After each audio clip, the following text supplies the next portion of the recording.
This is The Ramsey Show. You can be intentional about your character. You can have money and a career. You are the hero in your story.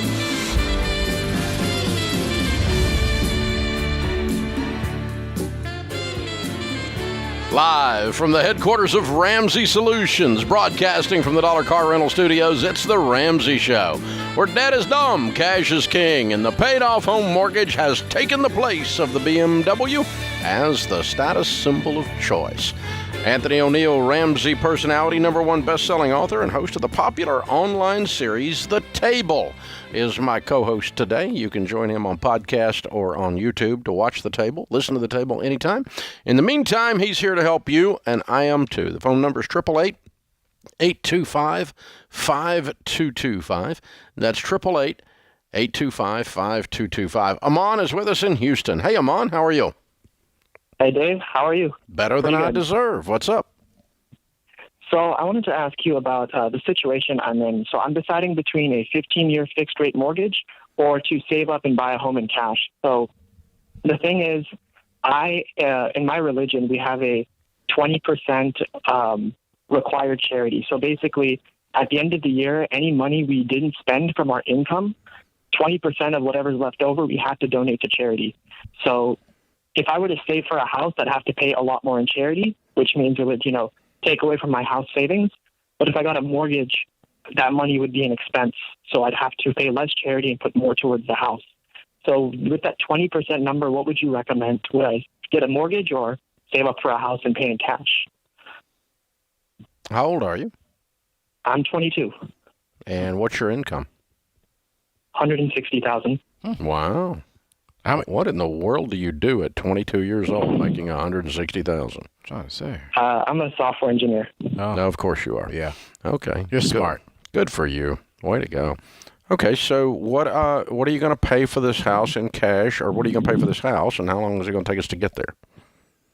I'm thinking around $300,000 and probably trying to save up over the next 4 to 5 years. To pay for it cash? Yes. How much do you have cash right now in your savings account? I have not started work yet, but right now I have about $10,000. Oh, so you're not working. You're just coming out of school. Yeah. Okay. So what would happen if you lived like a college student and did this in like 3 years? Mm-hmm. Yeah, I could do that, and my expenses would be pretty low. Yeah. And so does the 20% apply? I don't know the technicalities on your process. Does that apply to whatever you have in savings every year, or what you added to savings this year? What I added to savings this year. Okay. And so if you put in $100,000, it'd be 80. The next year, if you put in $100,000, it'd be 80. And the next year, if you put in $100,000, it'd be 80, and you'd have $240,000. Exactly. Okay. And buy a $240,000 house at 25 years old, cash. Yeah. But would it make more sense to get a mortgage, which would be cheap, like what, $60,000 to put to charity versus $60,000 in interest, or less than $60,000 in interest, which would be. So what is your religion? I'm a sect of Islam called the Shia Muslim. Okay. And I've got some friends that are Muslims that are doing some teaching on what the Quran says about money, and they're kind of building out, we're Christians, we kind of do it from a Christian perspective. They're doing it from a Muslim perspective, which is very cool, by the way. And they were teaching me that the Quran is harder on debt than the Bible is. Mm-hmm. Yeah, it is pretty tough on debt. A lot of people don't take any interest at all, actually. Yeah, and not only the usurious issue, but the whole debt thing in general. So I don't know. I mean, what I'm suggesting is maybe you're choosing which part of the Quran you're going to be worried about here. And if you were worried about the debt part, you would gladly give up the other 20%. I kind of like the saving. It mathematically doesn't work, but technically charity doesn't work mathematically in general, because when you give money away, you don't have it anymore. Right. But yet every religion of quality suggests generosity. in some methodology. Christians, Orthodox Jews, 10% tithe. You've got a 20% on savings there that you're teaching me about that I wasn't aware of. And so it's not unusual at all for some methodology for generosity to be built in, meaning that in general, most religions believe that God says we're better off if we're generous. Right? Right. And so I don't think there's a downside to you being generous. Me neither. Instead of looking at it as a duty, look at it as an instruction from your religion that is to your benefit. Not even just a duty, it's I was about to say a benefit. I like that, Dave. I mean, you benefit from being a generous person. That is why you are getting this instruction to be generous. And that's true. I mean, we could say that, as Christians, we certainly believe that. Yeah. That God is not telling us to give money away because he needs our money. He's having to give money away because it changes your heart into a generous person, and generous people are highly attractive. But if you're doing it as an act of duty, then you're not getting that benefit. Mm-hmm. Instead, if you're doing it as an act of instruction, where I'm seeing the benefit of my character being changed to that of a generous person, which I suppose is what is this version of Islam, that's what the goal is. It would make sense to me that that's how that works. But Dave, let's take away religion from this. If I'm 22 years old and I'm making $160,000 a year, I'm staying at home and just going to just save up and just buy a house cash by 25. And even if you take away the religion, you don't even have to stay home. Yeah, I mean, you can live on $60,000. Exactly. That's no slouch. No slouch at all. A lot of people coming out of college wish they made $60,000. Absolutely. So, that's an okay version. I still think, it's an interesting discussion, and I like talking about it through this lens because I think it's instructive. But, so the point is that even though you're down by 20%, I think your character is up by more than 20%. Your generosity makes you more attractive. You are a better person. You, on the long haul, are going to prosper. I don't know that you're going to prosper in this calendar year by the equivalent of your giving. That probably seldom does happen. But I will tell you that generous people, over the scope of their life, tend towards prosperity because they're more attractive. Mm. People want to do things with them. They're the ones that smile. Yeah. They're the ones that hold the door for you. They're the ones you want to promote. Now, this is not someone who's acting out of religious duty, though. That's not generous. That's just following the rules, being a religious Boy Scout. Yeah. And that doesn't give you that benefit. But the idea that generosity should be key in your financial plan if you are doing it out of a compassionate, loving, giving heart, not a dutiful heart, I think it's a very important part of the discussion. I agree. I do. So even all that aside, if I can save up and pay cash for 3 years, regardless of what rules I'm doing it under, I'm doing that. Yes, I agree, Dave. Yeah, you're going to be 25 years old and own a home that's $250,000, and you'll be making $200,000 a year. You're going to be in good shape, sir. Oh, yeah. You're going to be all right. Oh, yeah. Oh, yeah. When I was that age, oh my gosh. I was about to say something. I was walking up hill both ways to school in the snow. I just wonder no shoes. If he's single, Yeah, well, the ladies are lining up. They're all looking for a software engineer right already now. Laughing like, is he? It's a software engineer in Edgum, Houston, right there. I'm just saying. Oh my gosh, way to go, dude! I'm so proud of you. Really cool. Thank you for the call and thank you for the question.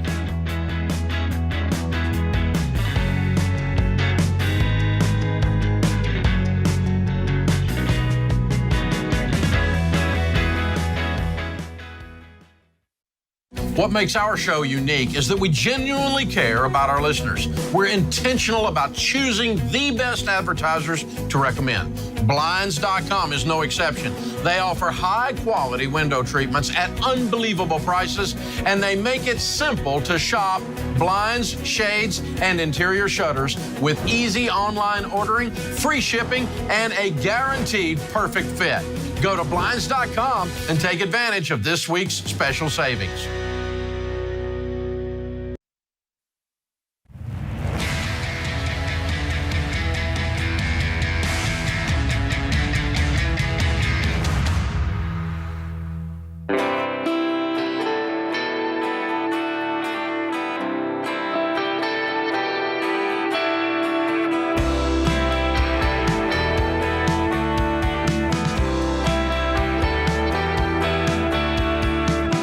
joining us, America. This is The Ramsey Show. Anthony O'Neill, Ramsey personality, #1 best-selling author, host of The Table on YouTube and podcast, is my co-host today. If you're tired of feeling stuck with your money, like you'll never get out of debt, you'll never save enough for the future, it doesn't have to be that way. You can make progress with your money, and you can do it really faster than you think. The only way to make it happen is with a budget, with a plan, following the baby steps with the instruction, the support. That's why you need a Ramsey Plus membership. You'll get access to Financial Peace University, the premium version of our Every Dollar budgeting app. You'll plan out every dollar, thus the name, and save before the month, spend and save before the month begins. When you budget and you get intentional with your money, you make progress really fast. And you can start budgeting for free today. To start your free trial at Ramsey Plus, text TRIAL to 33789. That's TRIAL to 33789. Open phones here at 888-825-5225. Boaz is with us in Wichita, Kansas. Hey, Boaz, what's up? Hey, Dave, how are you? Great, man. How can we help? Hey, I'm currently a college student here in Wichita, and I am kind of wondering, I have about $22,000 in savings and about $2,000 on my debit card. I'm kind of afraid because right now I hear with all the new money being printed that inflation is going to hit it. So I'm wondering, since I'm currently a college student, what did you hear? Take out some in the, What did you hear? Oh, I was hearing that there was going to be a lot of inflation maybe here coming since they printed off a lot of money. Who told you that? Oh man, that's what I've been hearing from a couple people. So I've been who? Your drinking buddy in college? No, just a little bit on YouTube and things like that. Oh, you went down a rabbit hole of conspiracy theory crap. That's what I thought. You've been playing on the internet, getting financial advice. Oh, Dave. Yeah. What year are you in, Boaz? Right now, I will be becoming a sophomore over at Wichita State. Okay, cool. What's your question, man? How can we help? I'm wondering if I should go and either use that money towards my college. But currently I'll be working, so I'm wondering, should I just use my money in my savings? Should I just invest that? And you're saying you want to invest because you're scared that you may have some inflation issues coming up down the road, right? Yeah, like my interest won't, and my savings account won't keep up with the inflation rate, which it's not currently. So I'm wondering if that's a smart idea to stick it into investments pretty much. So let me ask you this question. Let's say if you did do that. Let's just say I say, yep, do that. How are you going to pay for college? Student loans? I was only going to stick about $5,000 or $7,000 in there, and then the rest I was just going to work while I was in college. So here's my thing. No, don't invest nothing. You have the $22,000 and $2,000 in your savings account. The best investment you can make into yourself is right now. It's not into, investing it so you can save on inflation. No, you want to make sure that you graduate debt free. Now, once you graduate debt free, and if there is some level of inflation, then let's worry about it then. But the key thing is I want you to graduate 100% debt free. And so keep that money in your savings, use it to pay for all of your cash, get off of YouTube or only get on YouTube to listen to the Dave Ramsey Show. The way Dave is looking at me right now, you may want to come watch my show first, then go come and look at Dave. Because Dave really wants to talk to you right now. But I'm stepping in for Uncle Dave and I'm your nephew. So, So, what are you studying? I'm studying aerospace engineering. Good for you. Good for you. So here's the point. A guy like you that even has enough good common sense to even ask this question is so far ahead of the game studying aerospace engineer that you investing in you, what Anthony's telling you, to get that degree debt-free is worth a lot more than any investment that you could possibly make. No mutual fund will keep up with what you're going to be worth because you are getting an aerospace degree. Mm-hmm. Follow me? Mathematically. Yes, sir. Mathematically, you are more valuable. That's not some kind of existential thing of we think Boaz is awesome, although we do. But this is more like Dude, the money that you can make with that degree is greater than the money you will make on a mutual fund. Get that degree, get it debt-free. Anthony's advice is exactly correct, okay? Now, let's step back for a second, though, just for the fun of it, and have that inflation discussion, okay? Just to soothe your fears. Yes, there's going to be some inflation. We're already seeing it. And what inflation is an increase in costs. The cost you have to worry about increasing is college. You don't have to worry about the cost of milk over the next 3 years, ruining your life. You do have to worry about the cost of milk or gasoline or whatever other components of inflation that there are, ruining your life over 50 years, but not over 4 years or 3 years or 2 years while you're in college. It's the long-term drip that where inflation kills you. The only way that inflation would kill you in 2 years is if we had hyperinflation, which we have never had in the United States. And hyperinflation is where all goods and services triple in 1 year or quadruple in 1 year. So a $200,000 house becomes an $800,000 house. A gallon of gas is going for $14, and a loaf of bread is $10. And if you saw that, then your fears would have come true, but that would be the first time in the history of the United States. By the way, there's only 2 instances that we can find in the modern world economy that has actually occurred. One was in pre-Nazi Germany, and the other is good old South America, Argentina. Okay, and so we saw collapses of the entire economy as a result. New governments rose up, and all currency was disbanded, and they started over. This is how Hitler came to power, by the way. It was not on his charisma. It was an economic collapse, and he stepped into the vacuum and made himself the hero of resetting it. And it was from hyperinflation. So you can go back and study that, by the way.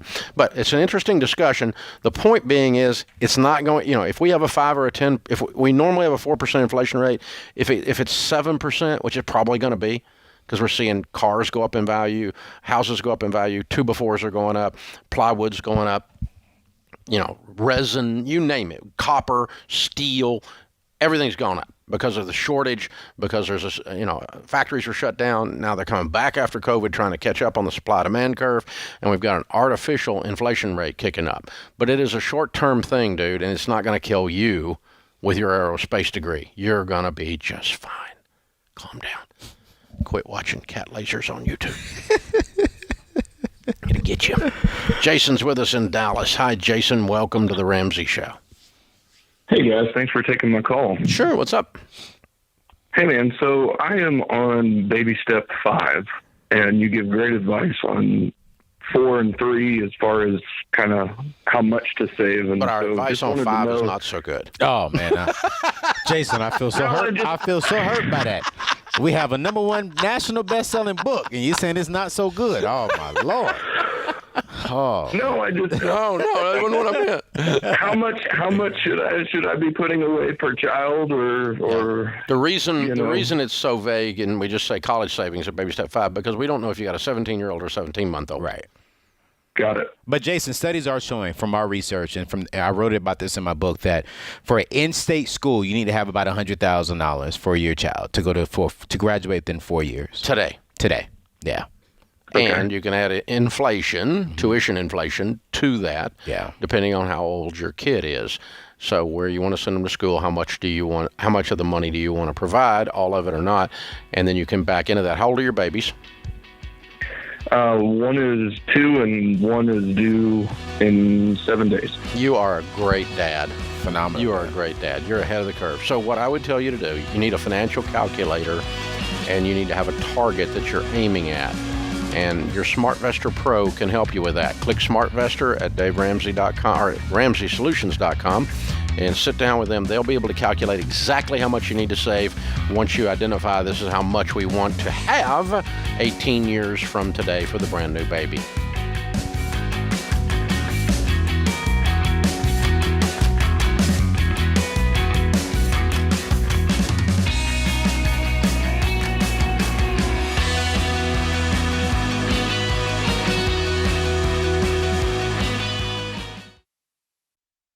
Hey folks, I got a great option to help you pay for your education. The Army National Guard. The Army National Guard believes you are the next greatest generation because you have proven that even in adversity, that you have what it takes to succeed. That's why they offer benefits like tuition assistance, career training, and a paycheck to help you avoid debt. No matter what your goals are, the Army National Guard can help you get there. Visit nationalguard.com to find out more.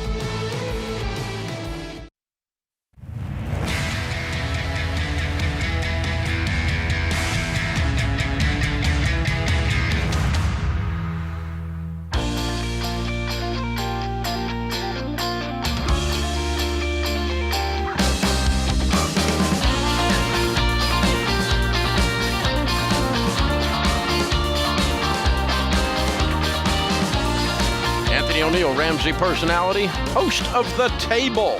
Lots of interesting people come to the table for a conversation.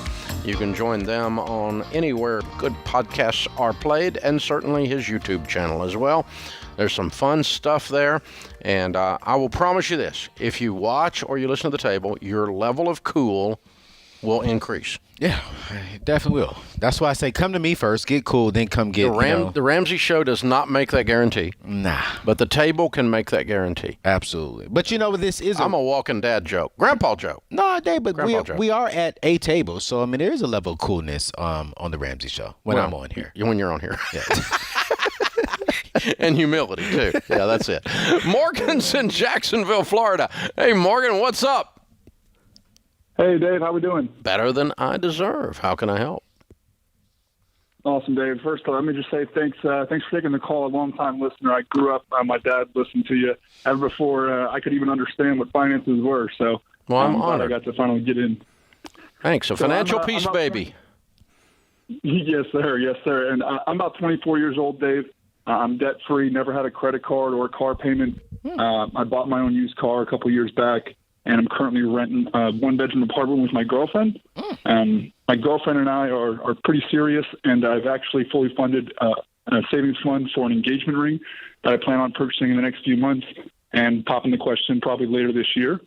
My dad's very traditional, similar to you in the sense of he doesn't even like that her and I live together right now before being married, and certainly doesn't think that merging finances before marriage is a good idea. But I'm curious because she's in the process of pursuing a master's degree, and with that is taking out some student loans to do so.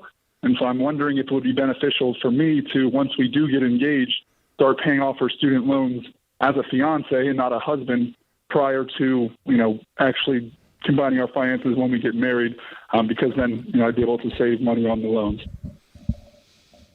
Oh, man, Dave.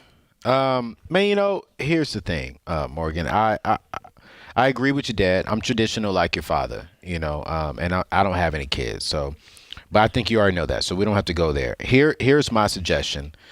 Because again, I feel Dave's eyes looking at me. He's ready to say something. I'm just watching you. I'm watching you do your thing. You get so nervous. No, I'm just playing. Here's the thing, man. I would not combine. Here's what I would do, because I hear it in your heart that you love your young lady and that you really want to help her out. And I'll put my business out there. Right when I joined the team here, Dave knows this. I was engaged to an amazing woman, and we had some goals. But what I did not do, I did not combine our finances. I actually had a savings account that I was parking all the money on. So when we did get married, I would just cut the check and say, here, babe, let's go take care of this, of something that she had. So I would recommend that same thing for you, because Morgan, I'm single today, and unfortunately that engagement didn't work out. And I pray that your engagement works out. I pray that you all do get married. But I would not combine the finances of you and your girlfriend today. If you have a heart for that, because you are saved, you are single, I would just go ahead and put the money in a separate savings account, and then when y'all get married, then go ahead and combine the check. That's my suggestion for you. So that way you're protected on both sides. If something doesn't go well, cool, you still have the money. If something does go well and everything goes down the way you want it, I think that's a great impression on your wife. Key word there was wife. Awesome. Yeah, thank you for the advice. Yeah, and that's aside from traditional. That's more just practical and legal than it is spiritual or moral.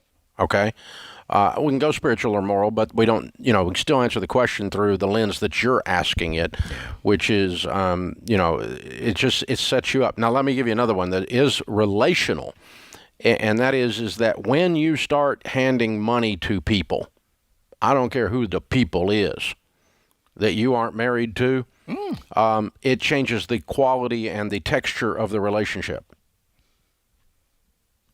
So I have I have children older than you, okay? So if I hand them $10,000, if I don't do that in a very, very distinct and clean way, it colors the relationship. Does that make sense? Yes, it does. Like they could feel like they had to answer to me about where they went on vacation then, even though I didn't say that. That's in the air. Right? And so it could negatively impact the quality of your engagement if you go ahead and transfer funds from a relational standpoint. And that's apart from the moral or the traditional or the spiritual element that your dad and I would be concerned about, which is another different discussion. It's the same issue, but different discussions around it. So the practical aspect, and I've seen things worse than what happened with Anthony. Here's a really weird one. Like people go buy houses together and they're not married, and one of them dies in a car wreck. Now your shacked up girlfriend owns a house with your parents because you didn't have a will leaving it to her, and your assets go to your heirs, which would be your mom and dad. Now your mom and dad are half owners with your former shacked up girlfriend. You talk about awkward as crap. That gets weird. Very weird. And I've been in these coaching sessions with either the parents, and they're going, what do we do with her? Do we kick her out? Or you're with her and you're going, the future in-laws that never really became the in-laws are now being the people from hell. And, oh my gosh, it just creates all kinds of problems. Yes. So just keep everything separate, dude, till you're married. Yeah. When you come back from the honeymoon, combine everything. And talk a lot about it. Talk about it. You can say, I got $10,000 over here waiting for when we get home from the honeymoon. I got, and we're going to pay that off. That's what we're going to do. And, how's your budget going? Here's my budget, and show each other what's going on. But don't combine them. Yeah, don't combine them. And it's going to be a little difficult because you guys are living together. And so there will be a little temptation on both sides because you're already living together. Whose mustard is that in the refrigerator? Yeah, I mean, it's just a problem. But yeah. Hunter is in Tampa, Florida. Hey, Hunter, what's up? Hey, Dave. Thanks you guys so much for taking my call. Long-time listener. I am currently on baby step number 1. Just finished paying off my credit card, and now I'm working on student loans. Good. Very similar situation as your previous caller, so I'm glad he called in before me. But my question for you guys today is, I work in sales and I travel all around, and I use my personal credit card to expense a lot of my traveling and get reimbursed from my company. My question is, should I continue using that card specifically just for work to build credit and to be reimbursed that and not anything personal on that card, just strictly for business, or should I just put it on my debit card and pay it off when I get paid? No credit cards. On average, how much are you spending a month, Hunter?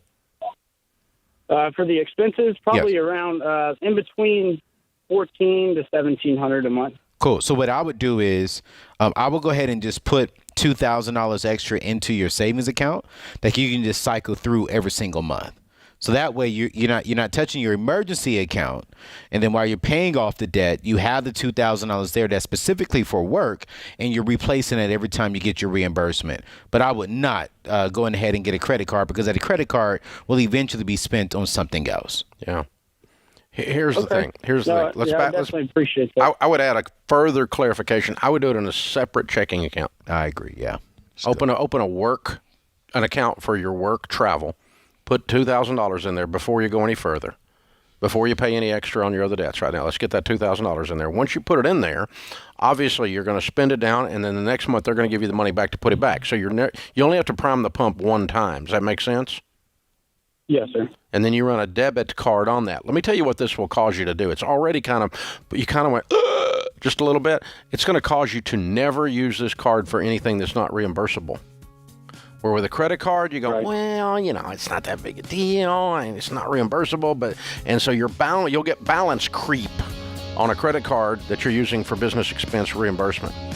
And you'll look up and you got $2,000 owed on it, the crap you bought when you were on the road, because when you're traveling, you get tired, you buy stupid butt stuff. Can you tell I've done that? It's just, you eat too much, you eat poorly, you spend poorly. The road is hard. The road is hard. This is The Ramsey Show.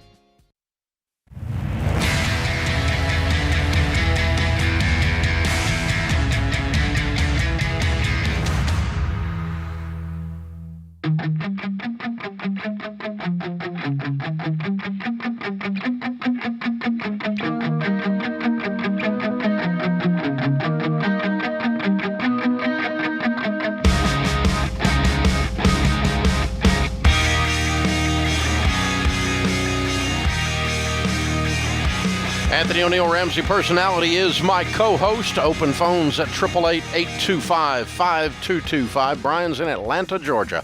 Hey, Brian, welcome to The Ramsey Show. Thank you, Dave. It's good to talk to you. You too. How can we help? I'm wondering how much money should I have set aside for business savings before opening a new business? Well, most people are not able to do a lot of that. What are we talking about? What kind of a business, and what's the change? What are you changing from and to, and so forth? I'm looking to open a law practice. Mm-hmm. I currently work in a government legal position. Mm-hmm. So the ability to take on clients before leaving this job is very limited, just based on ethics rules. Yeah, I would so I'm think. looking to open a private practice. Mm-hmm. My wife and I we're on baby steps 4, 5, 6. Mm-hmm. So I'm just looking to see. So what field of law or what area of law would the private practice be aimed at? Looking to wills, estate planning, a little bit of litigation, that sort of thing, Okay. business formation. How do you, a fairly general family practice type situation, not counting divorce. Okay. Correct. So I'm trying the reason I'm asking these questions, I'm trying to visualize in my head how long before you start get some cash coming in the door. What do you That's think? my question as well. Yeah. What do you think? I mean, are there some models that are some best practices that when you launch, or are you going to be able to have anything in the pipeline ready to go, even though you haven't actually done the work yet? Not much in the pipeline ready to go, but I've spoken with some former law school colleagues that are in a similar kind of field and got some feelers for how to start, things to do, advertising, and doing classes in local neighborhoods and things like that. How to get the revenue model going. Yeah. Okay. So how long, are they giving you any indication of how long it'll take you to get some revenue coming in? Revenue, a couple of months. Sustainability, probably 9 to 12. Okay. So that kind of gives us a clue how much money we need, right? Okay. Yeah. So probably 6 months. Okay. Because you're gonna have nothing for 3, the first 3 of the next 12. Mm-hmm. The back 3 of the next 12 you need very little, hopefully, because you'll be reaching stability. And the middle 6 in there is going to be kind of middle, which totals up in my mind to a total of about 6. Okay. Are you married? I am. Does she work outside the home? She does. Can you eat on her income? We can eat, but I don't know how well we keep the lights on. Okay. All right. Might get a little dark in there. Okay. Yeah. And what do you make now? I make about 69. Okay. And sustainability is... She makes about 82. She makes 82. Yes. Okay. Yeah, I'm thinking, 3 to 6. Okay. Is what it sounds like. 6 would be preferable. And so that sounds like, what, 30 grand or something, right? Okay, yeah. So 3 to 6 of my current income. Well, because that's what you got to replace Correct. While you get the other revenue going, we're going to offset that zero for the first three. We're going to offset it almost totally in the last three, and kind of medium in the middle six. That's my projection based on our discussion, but I don't know what I'm talking about. I'm listening to you.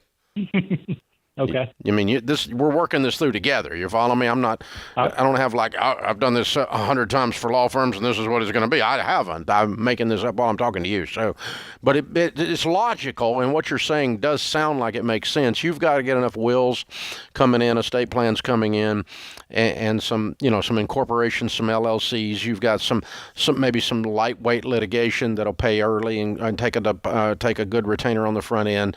Some small stuff, $3,000 to $5,000 retainer type things. I can visualize you doing that with your friends, relatives, and getting this thing going in with guys that I know that are lawyers. That makes sense. Within a 8-mile radius of here, there's probably a bazillion of them, right? Mm-hmm. Okay. But you're gonna have to do the work, the marketing work. Right.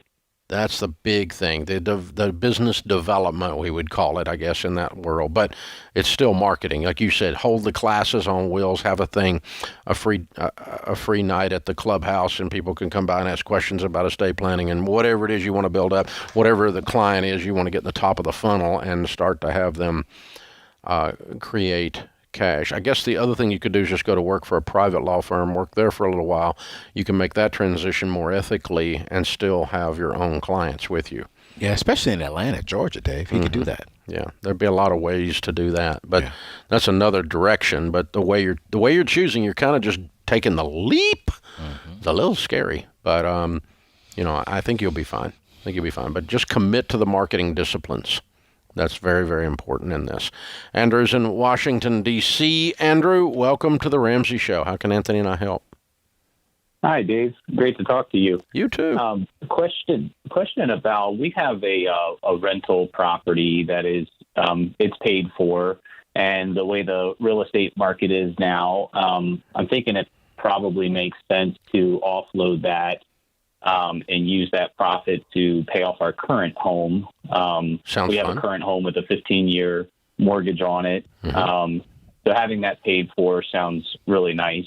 But also wondering, if we do that, how do you get back into the rental market? Or not how, but when's the right time? Do we buy another rental home in the next few years, or just want to make sure we are well diversified with our assets, if you will. Cool. Good for you. What do you make? We make about $300,000 joint. Wonderful. Good for you. Beautiful. Well done. How much is your current house payment? Current house payment is about $3,500 a month. Okay. So here's what I did when I was in your shoes. I didn't sell a rental property, but I had a check come in. And when I paid off my house, I rounded it up, and I had an automatic draft go into a mutual fund. And how quickly I was able to buy rental property with that mutual fund from my old house payment was freaking amazing. So what I'm doing in your case is I'm going to round it to $5,000 up from $3,500, and I'm going to pop $5,000 a month. That's $60,000 a year. That's $180,000 in 3 years, plus what the mutual fund increases in value. So you're going to have $200,000 plus in there in 3 years to pay cash for your next rental. Okay. And I'm going to pay that. I'm going to sell that rental today and pay off the house today. All during this time, you live in Washington, D.C. with a $300,000 income and zero debt in the world. It's going to change your freaking life. It's amazing where you're going to be. Andrew, once you pay off your house with the selling this rental property, will you have anything left over that you can also put inside a mutual fund?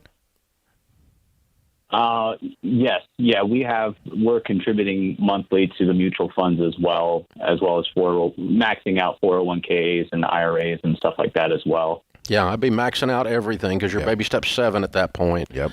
And once you've maxed out everything, then I'm going to take that one mutual fund. I just used an S&P 500. It wasn't anything fancy, no commission, and it just does what the market does because it's a short-term thing. It's not a 10-year play. It's not a 20-year play. Wow. It's a 3 to a 5-year play, and I still do that to this day. Extra cash beyond generosity and beyond living, I just throw it in there until there's a big enough pile in there to buy some more real estate because I love real estate. I'm a real estate junkie. Yeah. And do you try to, this was our first rental property, so do you try to somewhat time the market and wait for the market to correct? Yeah, I have to because I refuse to pay retail. Yeah. I'm not worried about the market correcting as much as I'm looking for a deal. And the market we're in right now, there is no such thing as a deal. Right. I mean, I don't know who would be asleep at the wheel that would sell me something under retail when people are getting multiple offers and getting $40,000 over retail. So I'm sidelined right now. I'm not actually, because I'm spending money over here at Ramsey campus like a Congress building these buildings around here. But thank you, Dave. So I'm doing some real estate investing over here. But aside from me actually out there buying real estate at a deal right now, I would be sidelined and just waiting because I can't find a bargain. Yeah, that's where I would be today. Instead, I'm putting in concrete and bricks all over this dadgum 50-acre campus here, but that's okay. Whole different world. Hey, man, good job. This is The Ramsey Show.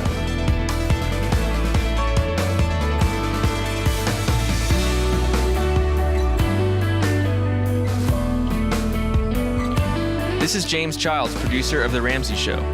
Did you know The Ramsey Show is one of the most popular podcasts in the world? Subscribe or follow today wherever you listen to podcasts.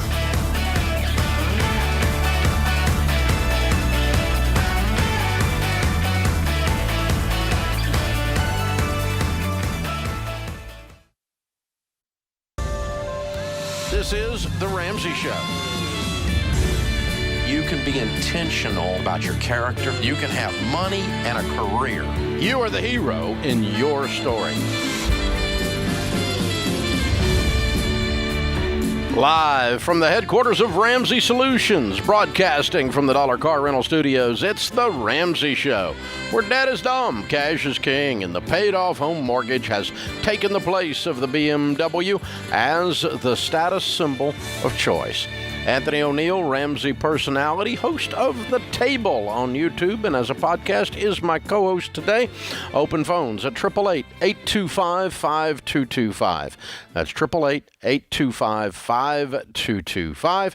Anthony is with us in San Diego to start off this hour. Hi, Anthony. How are you?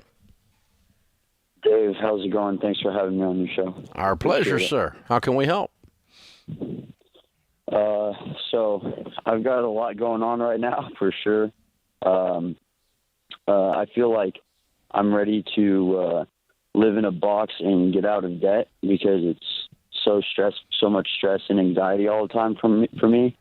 And my wife is she's learning and doing some of the steps, but she's just not as intense as I am. And it's hard for me to expect that from her with, our lifestyles that we've grown up with.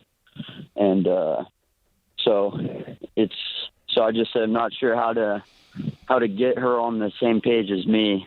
And we're in the middle of selling our house right now, to pay off debt and buying a new place. And so there's just a lot going on. Yeah.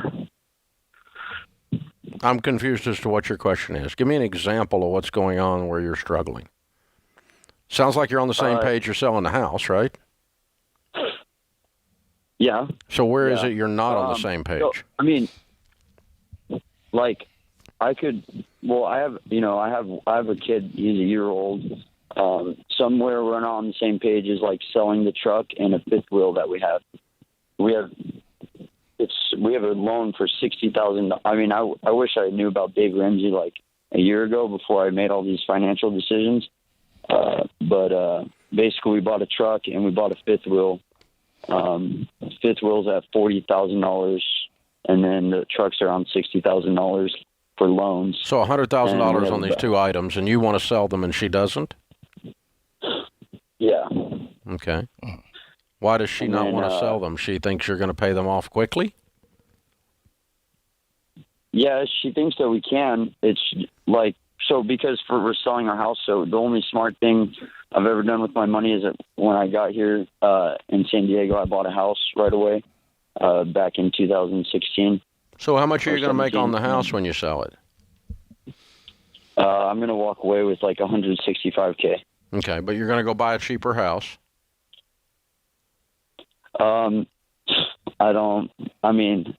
Probably not. Oh, you're going to go rent? Okay, how much debt do you have?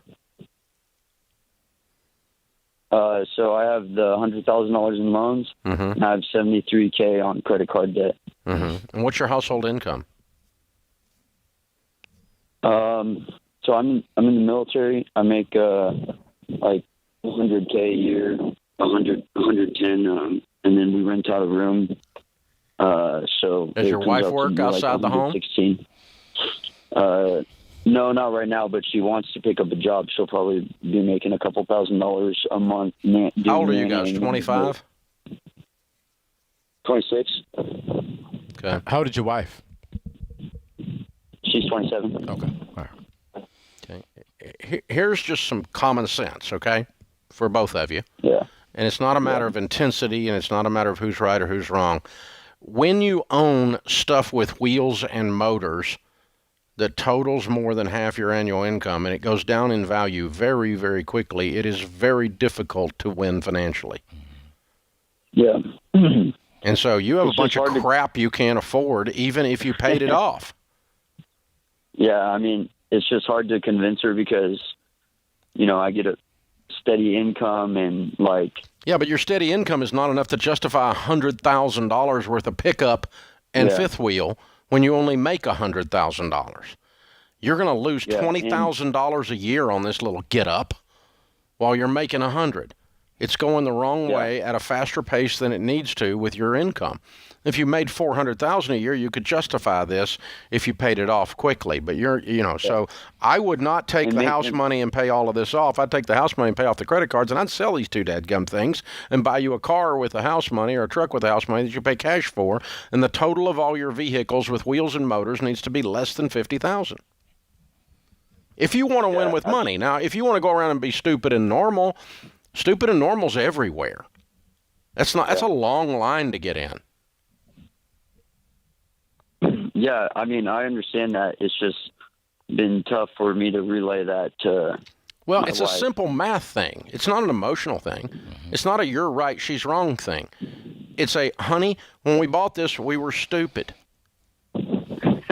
We didn't have the money to do this. When you make $100,000 and you own $100,000 worth of crap that's going down in value, it's hard to get ahead. We need to undo our stupid here. This is the conversation we'd have at our house. Yeah, and I was just about to say that because I heard Anthony laugh, and he was like, Dave, you're asking me to go to my wife and say we were stupid. I think this millennial generation... Well, or say he was stupid. Yeah, I was about to say that, yes. I don't care, but there's plenty of stupid to go around here. Anthony's like, I'm going to be sleeping on the couch, Dave. Well, I mean, we want to keep the dadgum trailer. That's right. So stupid. We can figure this out here, but, but you can not be insulting if you don't want to be. That's fine. The point is that there's a simple math thing going on here. This is not I think we can afford it because we can pay the payments thing. That's what children say. I'm not married, okay, but this is what I would say. I definitely don't go to your 27-year-old and say we were stupid. I will go to her and say, hey, babe, here's a vision that I have for the family that I think we're both aligned with. We want to be financially free. We want to be debt free. We want a prosperous life. And right now, these two decisions that we made, that's preventing us from getting there quicker. I know you don't like this, but can you just trust me? I talked with Dave. I got some wisdom. They all agree that we need to sell this. And eventually one day we can get back there. But if we could do this, sell the house, we could be financially free within the next 3 to 6 months. And I think that's a good way of saying we're stupid without saying we were stupid. Now we're saying we're smart. You're just so much smoother than I am. But so here's the thing, guy. The other thing I heard you say that's the problem here, you said, I'm stressed out. Yeah. Well, that tells me that she hasn't got a clue what's going on with the money, and she's not carrying emotionally any of the weight of your all's bad decisions. She's acting like you're her daddy, not her husband. And when she feels the weight of this go across her shoulders, which she needs to feel because she's like a grown-up and everything, then she's going to see this whole thing differently. But you're trying to take care of her and her have all of her little girl feelings. Sorry, you're like a grown woman now.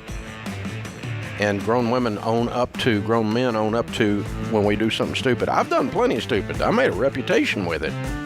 I made a living off of the fact that I've done stupid. and tell people all the time. There's no shame in that. The shame is staying in it. This is The Ramsey Show.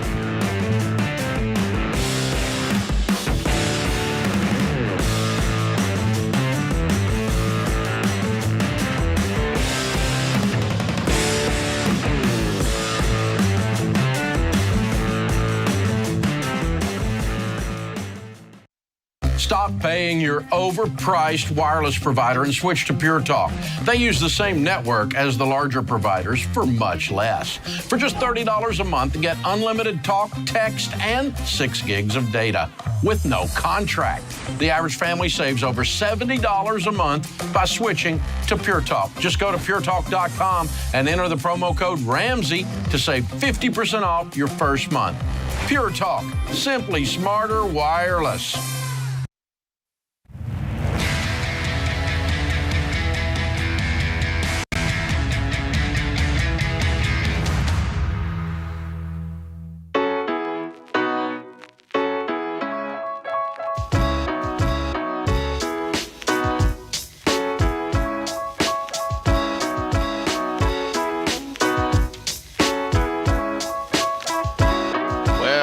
College has gotten very real serious money, especially at a 4-year university or a private school. You need a plan if you're going to pay for college. Scholarships and financial aid are a good plan, but they should be a bonus. You need to be saving for your kid's college in an ESA, a 529. This is where it's at. ESAs and 529s are both places where you can invest after-tax income, and they look a lot alike from an aerial view. The differences, age and income restrictions, and the investment options you're given, you get better understanding of which choices are the right for you if you talk to an expert financial advisor. Text INVEST to 33789.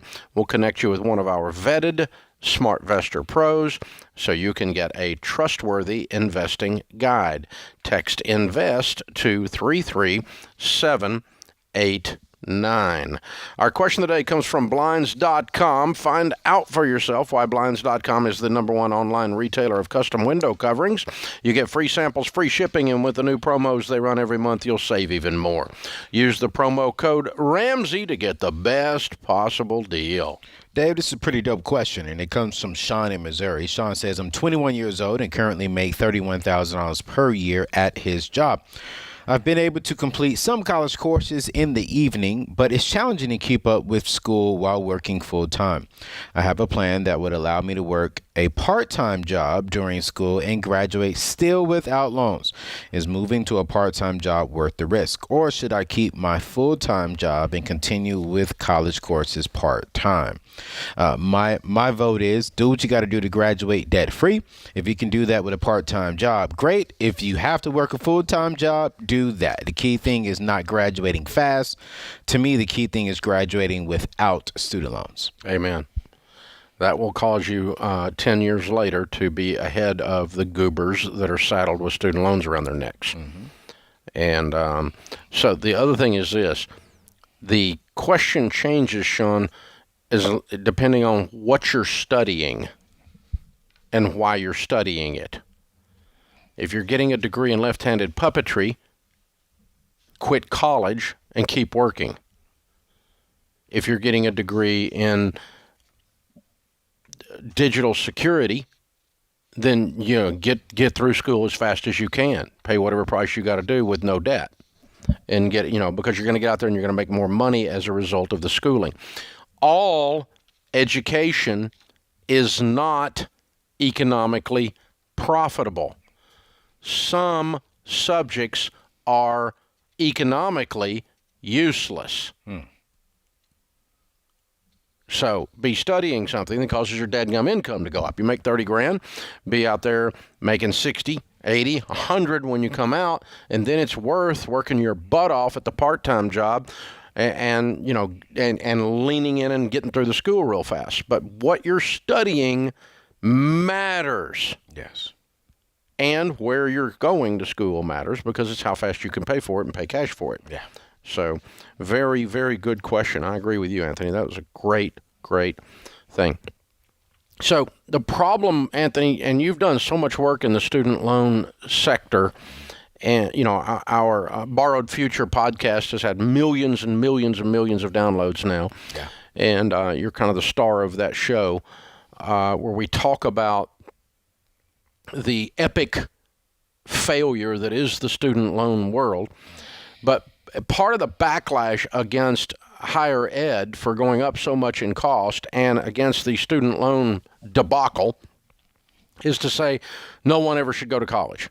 And we don't believe that here. No, not at all. Not at all. I believe that college is a great route. I believe education is the best route for all of us. But how we go about the education and where we go to get the education will be different depending upon individuals. Some may go to community college. Some may go to trade school. Some may go into the workforce and get education there. Some may go to a traditional school. If you want to be a school teacher, you got to go to a traditional school route. Mm-hmm. But if you want to be a welder, you can go to welding school. And make more than the school teacher. Exactly. You can. And so I think one thing that I really want people to understand, I didn't finish my college degree, and there's nothing wrong with that because my route didn't require that.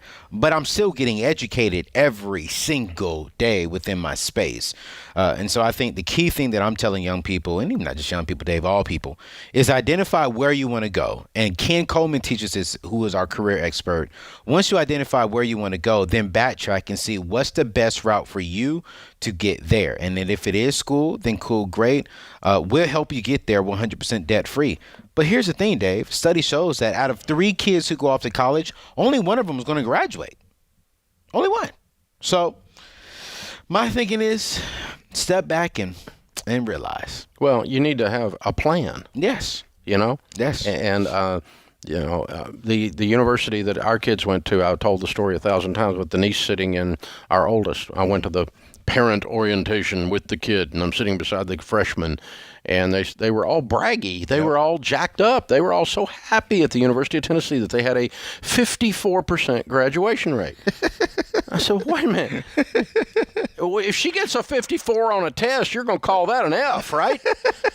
A 54 is a failing grade, Bubba. That's it, Dave. What do you mean you're all excited you got 54%? That means 46% of the people sitting in this room, 1 out of 2 is not going to make it in 4 years. Yes, that's true. That's true. And only 1 in 3 is going to make it at all. Goes back to what I just said. 1 in 3. So I just grabbed her little brochure and I wrote across it in big old letters, have a freaking plan. Yes, sir. Because if you take the classes that are required to get the degree and they're all available in the 4 years, because they always are, because you bothered to look at the schedule and actually made it your job to graduate and graduate on time. All 3 Ramsey kids graduated in 4 years because I said no money after 4 years. No money. I would have You'd be on your own. It is your job to study the little freaking catalog and sign up for the appropriate classes to complete the degree. Why is this hard? And Dave, you also told your kids, and correct me if I'm wrong, that they're not going out of state. You're not paying for them to go out of state, right? Yeah, I had one of them got approved out of state, and I said, why, are you leaving the family? Why am I paying an extra $14,000 a year for you to go to another SEC school that has exactly the same dadgum everything? Wow. Because they have a pretty town over there. They've got big houses over there. What the crap? You're kidding me. $14,000 a year for extra for out-of-state tuition just so you march your little butt across the state line? What is this? There's absolutely no value here in this. Zero. It does not increase the quality of the education. It does not increase their income later. It's just the little baby wanted to go to school down there. And nobody had the backbone to say no. Was that a hard conversation, though? Because I know your kids probably saying, well, Dad, you can afford it. Like, was it a hard conversation? I said, that's it. That's how it went down. I can afford it. You, however, my darling, cannot. And so you aren't going because you can't afford it. Well, I'll take out a loan. And I said, you're a Ramsey. You think you're going to take out a loan? You may be dead, but you're not taking out a loan. Man. So it's the thing of, here's the thing. I'm being sarcastic and bombastic, but the truth is I maintained enough influence through various levers in the kiddo's life to say, this is a wise choice. Yes, sir. And I'm paying for it, and we're going to go with the wise choices, and here's here. Well, you're controlling. Dadgum right, I'm controlling. It's my money. Yeah. There's a whole new idea. I get to control where my money goes. Oh, by the way, I love you. Yeah. I'm smarter than you and older than you. And so it's a really good thing to have some control over you. Yes, sir. Until you grow your brain in. I just wanted the parents to hear that, Dave, because I talk to a lot of parents that Who are wusses. Yes, and they'll go out of their way just so their kid can go to another state to get the exact same degree for $30,000 more. Yeah, if you want to do that and you want to spend your money on it, that's fine. I'm not mad at you, but you can't convince me that there's any value added for the extra money you've spent, because there's not. There's not. The things we justify in the name of the college experience. We're so stupid about education. Isn't that an irony? This is The Ramsey Show.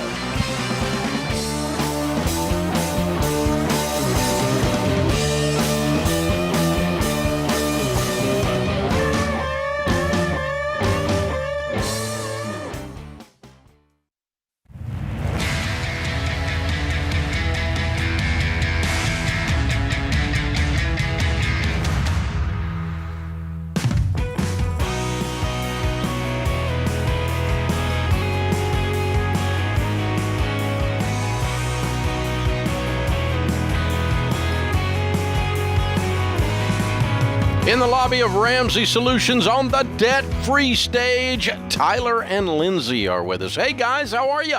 Good. Hey, great. Thank you. Welcome. Good to have you guys. And where do you guys live? Cookeville, Tennessee. Just down the road. Awesome. Yes, sir. Well, welcome to Nashville. And all the way here to do a debt-free scream. How much did you pay off? Yes. $52,100-ish. Very good. And how long did that take? 5 months. Good for you guys. Way to go. And your range of income during that time? We started around 100,000 and then we ended around 140-ish. Cool. Wow. What do you guys do for a living? I'm in talent acquisition and I do health coaching at night. And I am in finance as a controller. Ah, very good. Good for you guys. What kind of debt was your $52,000? About $20K of car and around 30 of student loans. Okay. How long y'all been married? Since September. So. Oh, just the other day? Yeah. Oh, wow. Well, congratulations. Which is when all this started. Okay, so you get married, and you obviously said, as soon as we get married, we're going to knock this out. Tell me the story. How did all that happen? Yeah, so it actually started with me first. I started 4 years ago, by myself when I paid off about $60,000 by myself. Good for you. I graduated college and decided I needed to buy 4 brand new off the showroom vehicles. Wow. Who let someone do that? But I decided that's what I needed to do. Got myself into a mess. Found you and your book, read it in like a week, and I was like ready to go. So I took the initiative on myself. I didn't have a boyfriend or husband at the time. And then I just went with it. I started paying off my cars, which I just had the one at the time, but I started paying all that off. And then I finally got debt free by myself 3 years ago. Tyler and I met in 2019, and immediately I was already talking about, are you going to pay this off?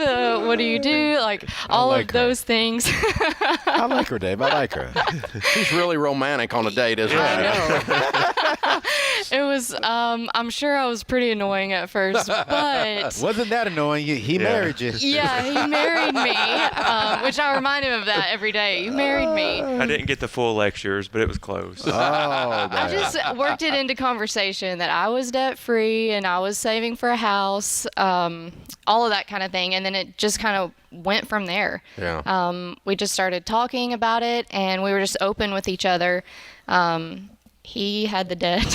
Yeah. That's all right. It was his car and his loans. She still married you with the but debt. You used to have it, so Yes, it's all good here. It's all and good.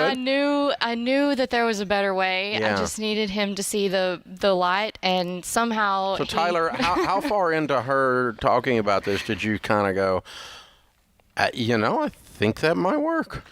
I thought she was crazy for a while. Probably about a month or two in, I started making my own budget. Mm-hmm. And into the marriage or into dating?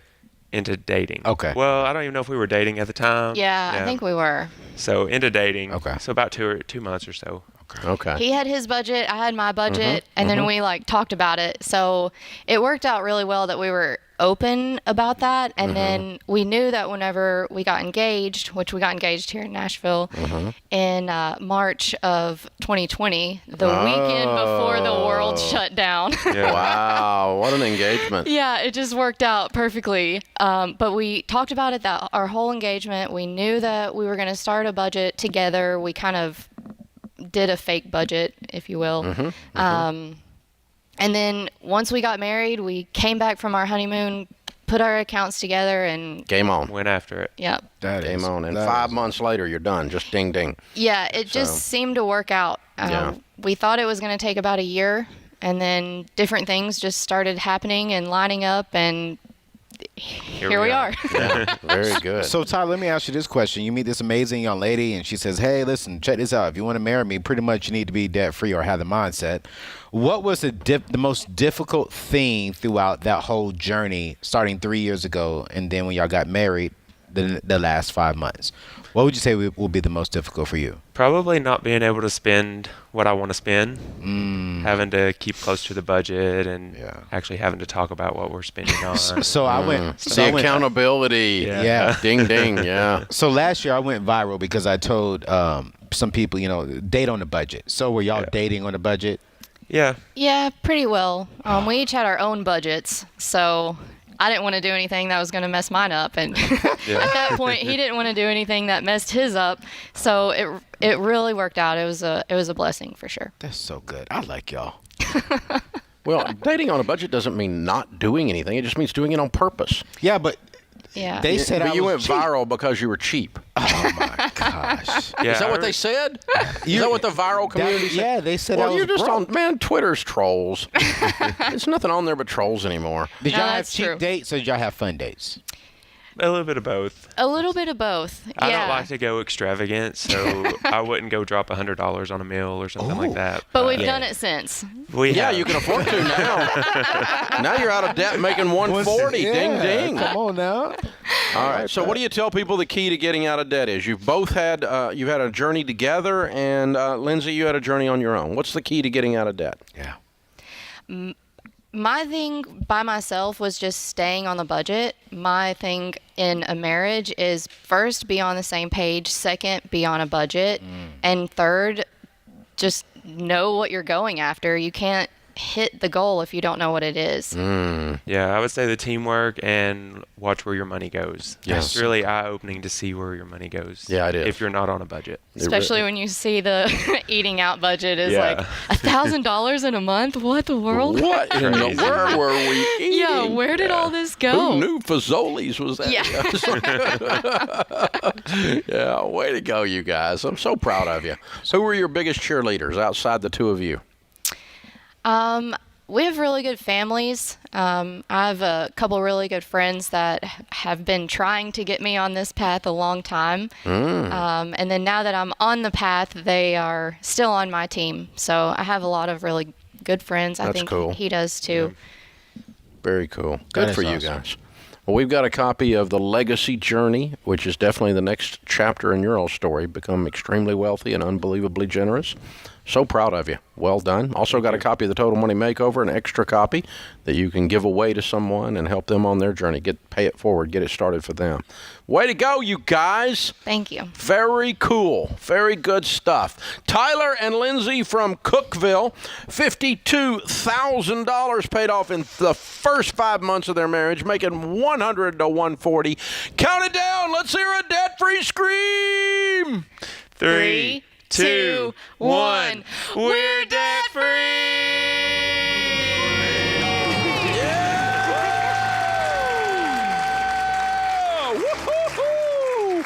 This is how it is done, ladies and gentlemen. Yes, sir. Man. I'm going to put them on my social media. Yeah, I think you need to. I really am. Because a lot of these people that are griping at you about cheap date or whatever and all that stuff are people that are not eligible to be your spouse. Ooh. Because the point is that there are wonderful, intelligent, attractive people out there, like Tyler and Lindsay, who have a brain, and we're in the singles world there for a minute, and they're out there. There's real ones. I know there's a bunch of freaks in that world too, but there's a bunch of freaks in the married world too. Yes, sir. So I mean, you're just looking for somebody who's not normal if you don't want to have a normal life. Yeah. And Lindsay found Tyler wasn't going to be normal, and Tyler already figured out Lindsay wasn't going to be normal. Normal sucks. I don't want to be normal. Yes, sir. Who wants to be normal? I don't want to be normal. Not me. No. And the key thing he said, we didn't spend over $100 on our date. Now they can go do it a lot. 100? Where do you people? Yeah. Okay. Wow. Yep. I've been married too long. I am too old. Yeah. This is The Ramsey Show.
Anthony O'Neill, Ramsey Personality, is my co-host today. Open phones at 888-825-5225. That's 888-825-5225. Seth is with us in Lincoln, Nebraska. Hi, Seth. Welcome to The Ramsey Show.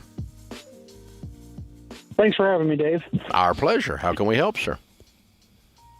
So I recently accepted a promotion through work. It's decent pay raise in my opinion. However, I'm trying to decide if we should purchase a house with the move. It's about an hour and a half away from where we live right now, and I've been making the drive. And they're paying my mileage up until the end of next week. But should I purchase a home? Should I rent a home? We're like baby step half as far as getting our finances in line. You have no money. Correct. Well, no, you should not purchase a home. You're in debt. You have no money. Yeah. Go rent, man. I think you should move and just rent a house up there. Rent. Are you there? You're breaking up. Yep. No, I'm here. Okay. So, are you renting now? Yep. We're currently renting a house for my father-in-law. Okay. And so you're going to move to the other town and rent, right? Yep. I wouldn't be commuting an hour and a half if that's what you're asking. That's crazy land. Okay. But yeah, you need to move up there and rent, and then you guys need to lean in now and get your debts paid off and get yourself an emergency fund built so you can save a down payment and buy. Okay. But right now, how much debt? We're sitting out now. I'm sorry? Right now, where we're sitting, I have about $56,000 in debt between student loans and credit cards and stuff. Mm-hmm. How much you owe on the cars? I own my car free and clear. Both of them? Yeah. So when we got married, I came into the marriage with a lot of debt myself, so we've kept our finances separate. Okay. Sound like you had to guess on that car thing, man. Do you owe anything on the other car? I don't owe anything on the vehicle. There's a loan on the wife's truck. So okay, y'all. Let me help you with this. You're married. All of her debt is your debt. All of your debt is her debt. Welcome to marriage. Okay, so yeah, we have a loan on one of the vehicles. There we go. Okay. And so we have 56. We have student loan debt and we have a truck debt. And how much is owed on her truck? Her truck's just below $7,000. Okay. So did I do this correctly? So you owe a little over $60,000 to become debt-free as a family. Is that right? Yes, sir. Good. And what is your household income now with your new promotion? With my new promotion, I don't like counting in bonuses, so it's going to put us where we were last year without bonuses, which would be 72. Okay. But I count bonuses because they go into your checking account to use to get out of debt. So what do you anticipate your bonus to be reasonably? Reasonably for if I do what I'm supposed to do, which I plan on, obviously, about another 10,000, so we'd be sitting about 82, 83. Great. Okay. And so what we're going to do is we're going to sit down together and lay out a budget together, and we're going to set a goal together of having a debt-free household, and then we're going to build an emergency fund of 3 to 6 months of expenses. Those two things should take you about 24 months. You should be debt-free in 18 and another 6 to build your other. But you're on beans and rice during that time. You're not going on vacation, and you're not going out to eat, and you're on a written, detailed plan. Yeah. And when you move, Seth, one of the things to do on beans and rice is to make sure that your apartment, I think in that area, you should be right around 20%. Do not go anything higher than 25, but I want you to look at in between 15 and 20% of your take-home cheapest possible rent, because the cheaper your rent, the faster you're out of debt, and the faster you can save up and buy. Yes, sir. Okay. All right. Now, we have a membership called Ramsey Plus. It puts you through our class called Financial Peace University. It signs you up for the Every Dollar Premium budgeting app, which is the world's best budgeting app. And if the two of you will work together and go through that whole thing, I will pay for it for a year for you to go through it. But you have to promise me both of you are going to work on this, and you're going to go get yourself straightened out, because you have an opportunity here to have a great life in front of you if you stop being normal. Yes, sir. Will both of you do it if I give it to you? Yes, sir. Okay. All right, brother. You hold on. I'll have Kelly pick up, and we'll get you signed up as our gift. So, guys, just a reminder, those of you who've been listening a long time know this already, but all of the data that we have on people who build wealth, it almost never occurs in a household where the spouses are not working together. One of you dragging the other one along simply is not conducive to building wealth. As a matter of fact, it's quite the opposite. It's going to continue to cause problems in your relationship. It's going to continue to cause marriage issues. It's going to continue to cause lowered productivity at work because you're screwed up and fighting all the time. It's going to continue everything until you can work together to a common goal that you both agree on. And that's whether you've been married 20 minutes, 20 years, or 50 years. And we both, we have combined goals, we have combined assets, combined incomes. We change our pronouns, our, we, us, not hers and mine. Yeah. It changes everything. Yeah. The probability of success goes way up. 1 + 1 does not equal 2, it equals 42. Yeah. You get the synergy of two people playing off each other, pushing each other, holding each other accountable, cheering for each other, lifting the other one up when they're hurting. All the stuff that you do in marriage when you're working in sync and in tandem. I love it. I always think 2 is better than 1, in my opinion. Yeah. Yeah, it really does create that. Nellie is with us in Austin, Texas. Hi, Nellie. Welcome to the Ramsey Show. Hi, Dave and Anthony. Today's a good day. It is. How can we help? Me and my husband became debt-free in February of this year. Congrats. And we have a 6-month emergency fund. Good. And at the end of this month, we're going to go to Puerto Rico. Great. And it's fully funded. We already paid for it. Love it. And the thing is I'd like to upgrade my Samsung phone to the newest phone, which is about $1,200. And what's your household income? $115. And what's the Puerto Rico trip cost? We actually got a really good deal with a VRBO with a few other couples. So we actually are paying around $1,000 for the trip. Oh, less than the phone. Okay. Oh, I'm sorry? I said less than the phone. Oh. That's true. I was actually thinking you were going to tell me $3,000 or $4,000. Okay, but you're doing fine. It's all good. We got a really good deal. Okay, good. Cool. But we haven't paid for the excursions yet. I got you. So what's your question? 4 or 5. Well, my husband doesn't think we spend that much on this phone, but it has the best camera, and I just would like to purchase it for the trip.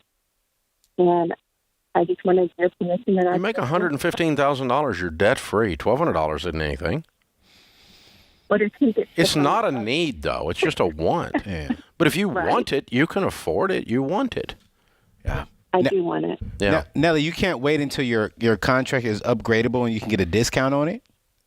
Actually, we can trade in our phones. There's $350 to trade in. Okay. So it goes down to what, $9? So about $850. Yeah. Go. I mean, I can't tell you what to do because I'm not your husband, but I say go get the phone. Yeah, me too. Me too. But make sure if you call me up and you're in baby step 2 and you want to go get a $1,200 phone, it's just a luxury item. Yeah. But you make $115,000 a year. You're debt free. You've paid a price to win. You saved up and paid cash for your trip. You don't have to present it as a need, though. It's not really a need. And, you know, you don't even have to talk about the camera. It's a $1,200 thing. We got the money, and I want it. Yeah. And that's okay. There's nothing wrong with that. You earned the right to do that. Both of you did. Absolutely. I get one every other year, Dave. I think husband's still in tightwad mode. He's still stuck back in baby step 3. He's scared to go back to baby step 2. Yeah, that's what it is. That's what it is. And you can't do this every day, but I think if you can make this one purchase, I don't see a problem with that at all. Not at all.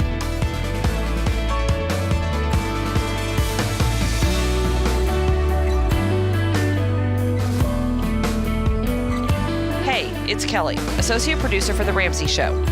This episode is over, but if you heard about an event, product, or service and didn't have a chance to write it down, don't worry. We list everything you've heard about during this episode in the podcast show notes section or head to theramseyshow.com. Thanks for listening.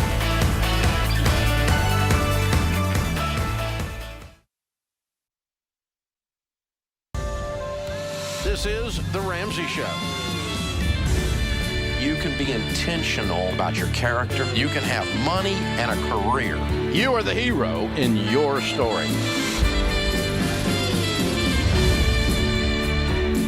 Live from the headquarters of Ramsey Solutions, broadcasting from the Dollar Car Rental Studios, it's The Ramsey Show, where debt is dumb, cash is king, and the paid-off home mortgage has taken the place of the BMW as the status symbol of choice.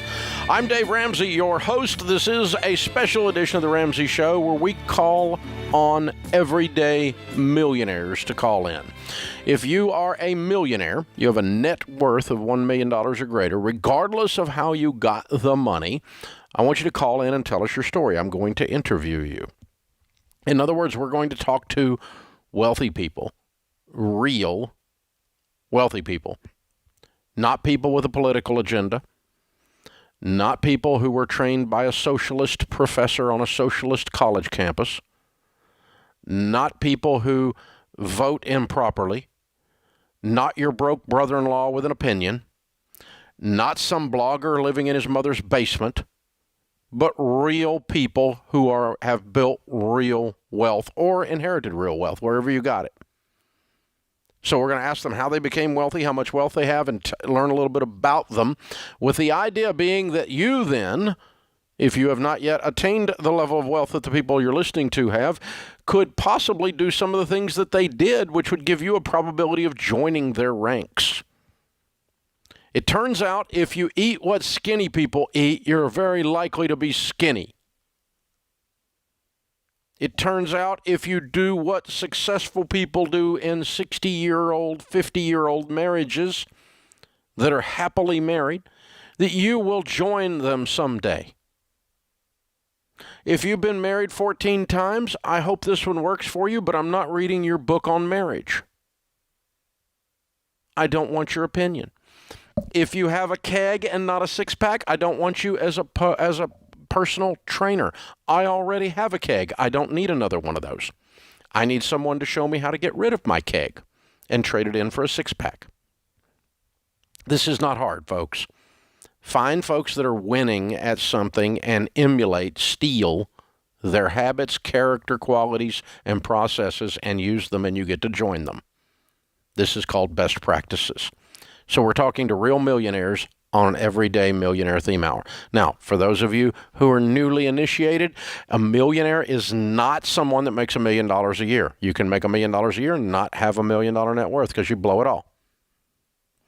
A millionaire is someone who has a $1 million or greater net worth. Your net worth is calculated only one way. There is only one kind of millionaire.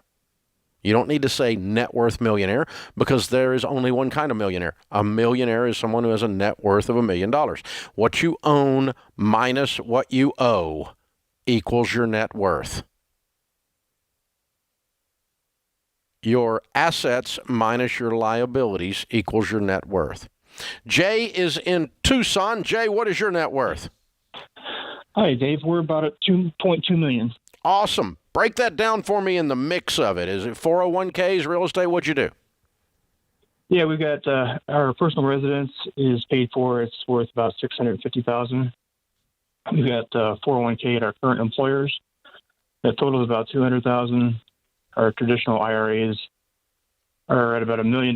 Those came from direct transfer rollovers of our previous 401ks. Mm-hmm. And then we've got Roth IRAs at about $300,000, and then some non-retirement accounts at $70,000. Cool. Good for you. How old are you? 58. Cool. And how much of this $2.2 million did you inherit? Zero. Zero. Cool.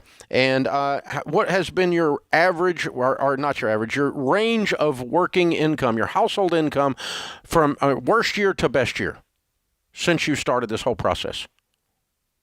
Well, I guess since I started the process, it's been about $100,000 to $180,000 household income. Okay. What do you do for a living? I'm an engineer. Okay. Is that what your degree is in, I assume? Yeah, I have a bachelor's in mechanical engineering, and I have a master's in science and finance. Cool. And what was your GPAs? In my undergrad program, it was about 3.0, and in my master's program, it was 3.98. Cool. Very cool. How much of this $2.2 million is there because you borrowed money to do investing that made you wealthy? Zero. If we hadn't borrowed any money, we would have been much further ahead. Okay. So you made some mistakes with borrowed money? Yes. Yeah. What was the mistakes? We borrowed on a 401k to buy a rental house. We bought timeshares, plural, on loans. Yeah. So, yeah, we made some big mistakes that we wouldn't repeat. Yeah. Who'd you buy your timeshare from? Who didn't we buy them from? We bought some, a couple of them in Mexico. We had 4 at one time. Oh my gosh! How'd you get out of them? Well, one I was able to sell on eBay for $1, and about that, yeah. And then the other 2 I had to pay somebody like Timeshare Team, although I don't think that was the company. Yeah, but you paid a company to get you out. Okay, wow. Yeah. Mm-hmm. Wow. So that was the worst decisions you've made financially then. All right, cool. Good for you. By far. Good for you. Okay, so what would you tell the 25-year-old version of you if they want to be you when they grow up? If you want to have $2.2 million at 58 years old? Yeah, I would start by getting a copy of the Total Money Makeover and then following all those steps. Oh, I love you, man. You're awesome. You're a smart guy. Well, to be honest, I was at 44 and I didn't know, how I was going to retire. We had very little money saved. We were pretty good about staying out of debt, but, I was a little worried about, what our retirement looked like. And when I got a hold of that book, it just sort of brought everything into focus. It's like having a GPS on a trip. I knew exactly where to go and how to do it. So that's cool. It just made all the difference for me. Well, I appreciate the compliment, and I'm so proud of you, man. Very well done. I mean, you've changed this all around in 14 years, which, by the way, is about the average that it takes for someone to become a millionaire in the millionaire study that Ramsey did. We found about 17 years to be the average time from the time someone starts being serious, and it sounds like that happened to you 14 years ago. Very, very well done. Oh, by the way, folks, in that study, we found the top 5 vocations of millionaires. It's the largest study of millionaires ever done in North America. Over 10,000 millionaires were studied. You know what the number 1 vocation? Engineer. That's what he is. Number 3 was? Teacher. Yay. You know who was not in the top 5? Doctor. Broke doctors are everywhere. They're like broke athletes. They're everywhere. It's like a stereotype. And there's a reason for some of these stereotypes. It's very interesting. No, actually, doctors came in at number 6, but they just did not make the top 5. But everybody thinks, lawyers first, doctors second, doctors first, lawyers second. Nope. Barely made the top 5. Attorneys were number 5. Just barely squeaking in there. Very interesting. So it turns out that methodical application of a system is very indicative of being your everyday millionaire. Interesting. This is an Everyday Millionaire Theme Hour on The Ramsey Show.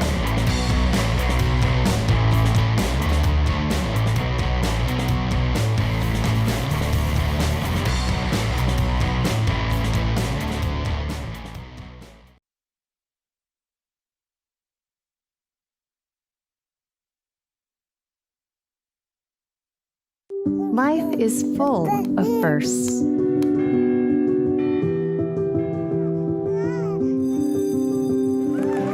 As the first and longest-serving Christian health cost-sharing ministry, CHM has shared medical expenses for its members since 1981. We believe you should have the freedom to focus on your health while being supported by a community of believers, giving you the opportunity to create many more firsts.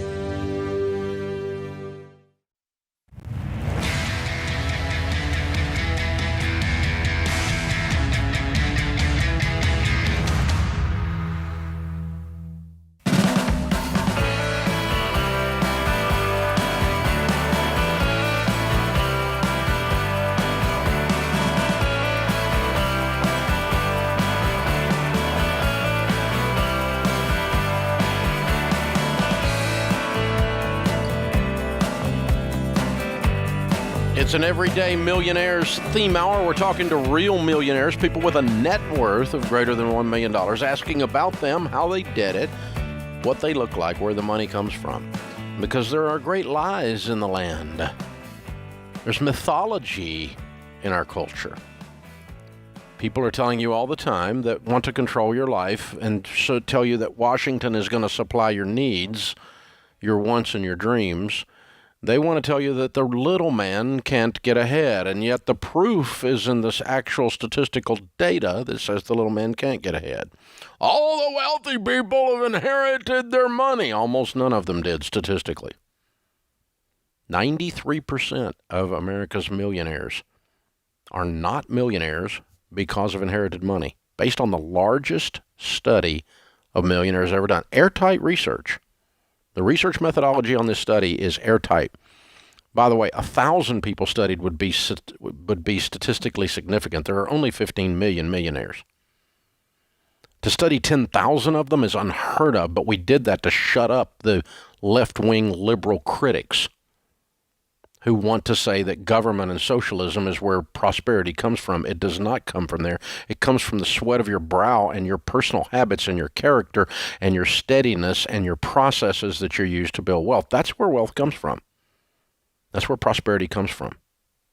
Still, after all these years, it's still true. Greg is in Philadelphia. Hi, Greg. Welcome to the Everyday Millionaire Theme Hour. What's your net worth? Hey, Dave, Anthony, great to talk to you guys. Thanks for having me on. Sure. It's 1.22. 1.2 million. All right. And break that down for me. Give me some categories and some amounts. So 650 is in 401ks and about 450 in house equity. We're still paying off the mortgage, so that should be done in about a year and a half, 2 years. Mm-hmm. Okay. And that gets me to 1.1, and then you got about another 100 and something else? We got another 100 in emergency fund, cash, and other retirement savings. Got it. Okay, cool. How old are you? 39. 39, young millionaire. Good for you. And what was your best working year household income and your worst working year household income? So the lowest was right when I graduated college. It was about $25,000. When I was 23. Mm-hmm. and our best year is about 300,000. Cool. What do you do for a living? I'm an insurance underwriter, and my wife is a research scientist. Okay. Very cool. All right. And how much of the $1.2 million did you inherit? 0. Okay. But yeah, I had help from my parents with student loans and things, which was awesome. But I didn't inherit anything. Okay. All right. And your degree was in what? My degree was in psychology, actually. Okay. And what was your GPA? It was about a 3.6, if I remember correctly. It was a long time ago. Very cool. Very cool. How many nonfiction books do you read in a year? I read a few nonfiction books a year. I read at least a fiction book a month. Mm-hmm. Mm-hmm. Okay. Very cool. I love it. I love it. So what was the biggest mistake with money that you've made and overcome and still became a millionaire? Well, I think leasing cars at a younger age was a kind of a financial pitfall for us with that income. Having 2 lease car payments to have to pay really, it was a strap that I didn't fully understand, and I now I've been on kind of on your program for 5 years or so. I've been listening to you every day since I was 26. You think a 23-year-old listening to you and me right now can still be a millionaire by the time they're 40? Yeah, for sure. I would say, with hard work, kind of sacrifice on the front end, starting when you're young, living below your means, and staying out of debt. That's the main part here. Yeah. Because you used all your income to live and build wealth. Yeah, for the most part, for the past 5 years. And I've noticed that that's when things really changed was, when we started to really focus on, each step at a time. Baby steps. So you're a baby step millionaire. Excellent. Very cool. Good job, man. Thanks for calling in. I'm proud of you. Good work. Mark is in Denver. Mark, what's your net worth? $1.15 million. Good for you. Break that down for me by category. We've got $325,000 equity in our home, $600,000 in retirement accounts. I've got $160,000 in business equity that I'm a partner in, $30,000 emergency fund, $35,000 college, and about $25,000 in paid-for vehicles. Excellent. How old are you? My wife and I were both 44. Oh, good. Another young millionaire. Good for you.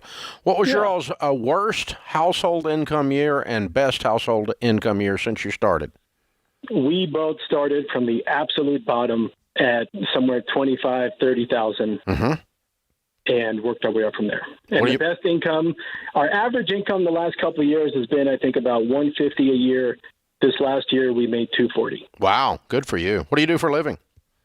I am in construction management, and my wife is an environmental scientist. Cool. And how much of this 1.1 did you inherit? We inherited $7,000. Okay.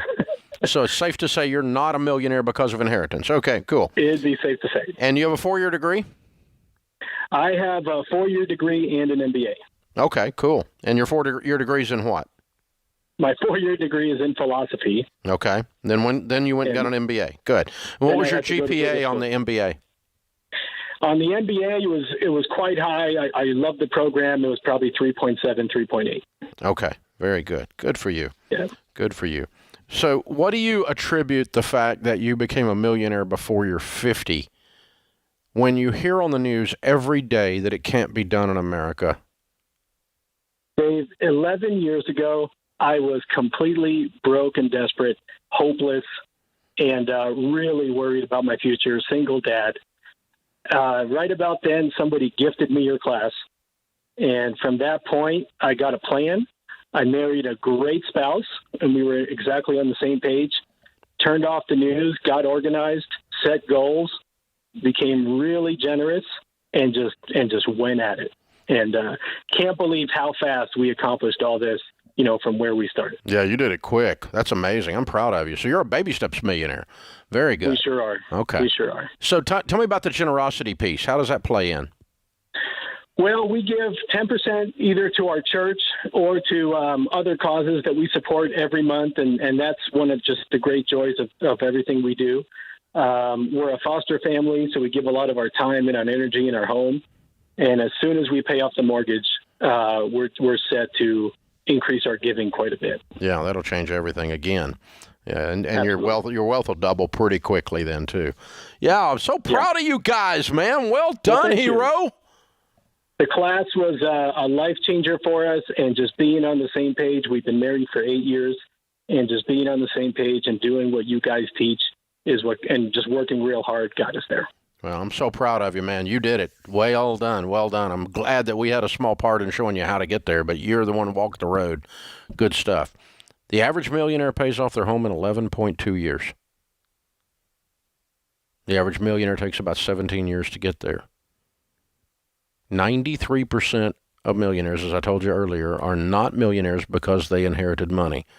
Now, a few of them did inherit money, but mathematically it did not cause them to become millionaires like he got $7,000. 97% of millionaires, when surveyed, say that they believe they control their own destiny. When the public is interviewed that are not millionaires, only 69% believe they control their own destiny. Turns out Henry Ford was right. If you think you can or you think you can't, you be right.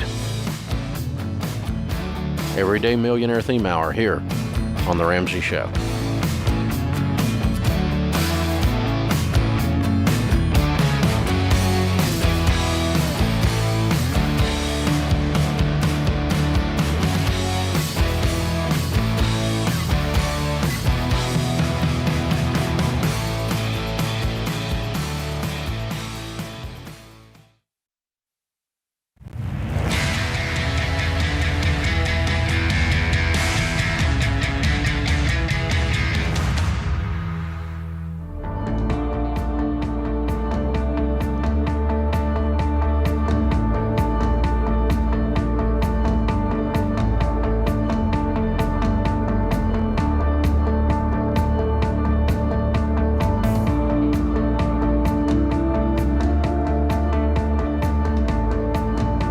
It's an Everyday Millionaire Theme Hour.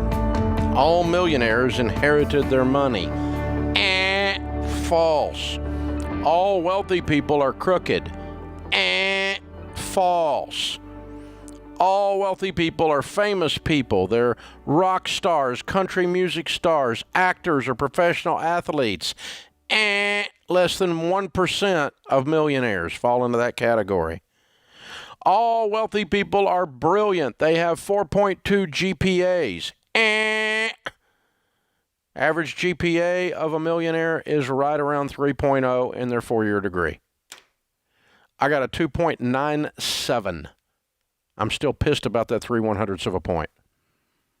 Probably beer involved. But no one has ever in my working lifetime, I'm 60 years old now, asked me what my GPA was in regards to whether I got to get money or not from them. They only cared if I could add value to their life. They only cared if I could help their company if I was working for them. They only cared if I had good common sense and critical thinking skills. It does not require unbelievable, almost unnatural brilliance to build wealth in America today. It doesn't hurt. So if you got a 4.2, I'm not mad at you. But most of us that are millionaires or multimillionaires had right around a 3.0. We were not inordinately brilliant. Now, we weren't a 1.2 either. I mean, I had one relative who graduated from college after 2 semesters with a degree in beer pong. They got flunked out. I mean, this is not smart. So, you do need to study. You do need to actually apply yourself. You do need to acquire academic and intellectual skills along the way. And critical thinking skills, meaning you can think for yourself. You don't need Fauci telling you how to think. You learn to do math, which they don't teach in med school. We learned during the pandemic. So you learn to think outside the box, because the box is where normal people live. These are the people who build wealth in America today. And they really do it. It's not a false dream. It's not positive thinking, and I'm not some kind of baby boomer bootstrapper who doesn't know what it's like in the real world. Honey, I'm so stupid I had to do it twice. I went broke after I became a millionaire the first time because I borrowed too dadgum much money. I got a PhD in DUMB. That's my degree. This time I've built our wealth. We don't borrow money. We don't borrow money. And you don't have any payments, and you pay attention to where your money's going, you end up with some. This is really not a deep formula. But you don't need to get rich on GameStop or AMC stock. You don't need to get rich in Bitcoin.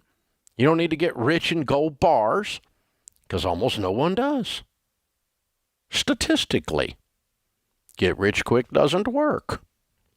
Statistically, among the millionaires, the number of them that got rich quick and easy was very, very small. Turns out that God is not in the microwave business. He prefers crock pots. He who hastens to be rich will not go unpunished. This is how wealth is really built in the real world, boys and girls. Now, I know it doesn't work on CNN, but very few things do, including their ratings.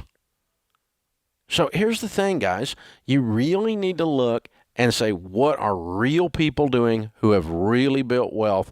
How do they operate their lives? How do they think? How do they treat their spouses? What kind of character do these people have? Because, really, a lack of integrity is actually a huge statistical indicator that you're not going to build wealth. Because people don't want to work with crooks. Duh. Now, it does happen. Crooks become wealthy. But that's not normal. It doesn't normally happen. Normal is steadiness, consistency. These are the things that cause people to build wealth. Kathy is with us. Kathy is in Topeka, Kansas. Kathy, what is your net worth?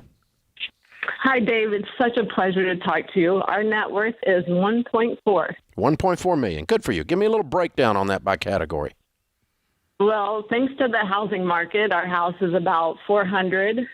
The rest is just retirement, 401ks, IRAs, cash.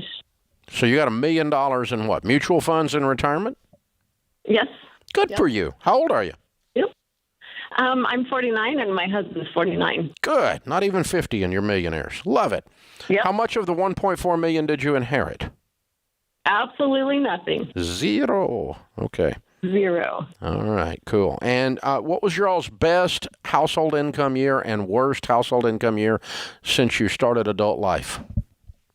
Well, before we were married, starting out probably $24,000. Our best, about $280,000. Good for you. What do you guys do for a living? We both work in IT. My husband is actually a director, and I work more on the business side, but in the IT department. Very cool. Good for you. 4-year degrees in that or in something else? No, I actually went to a technical college, and my husband, who is in IT, but actually majored in radio and TV. Okay, broadcasting. Okay, cool. Yep. And what was your GPAs? Mine, I have no idea. It probably wasn't that great. Maybe 3 if that. My husband was 3.4. Good for you. Okay. Do you think this can still be done?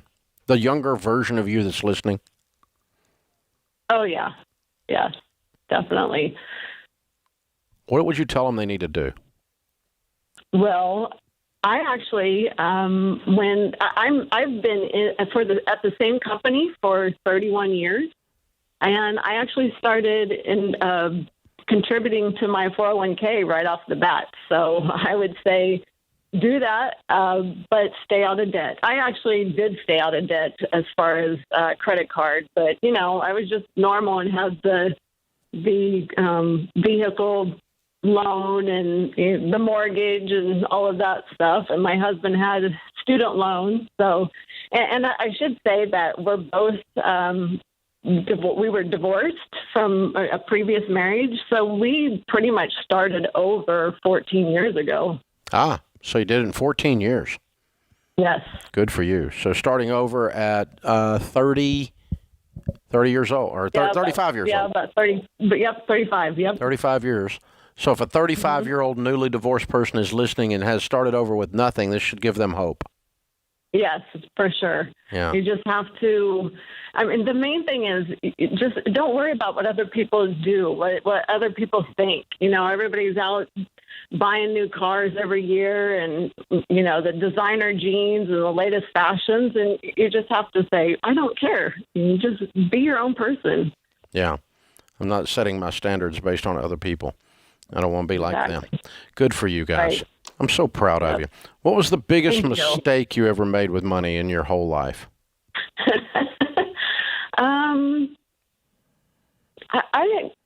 I don't know what it would be. What about your husband? What's the dumbest thing he ever did?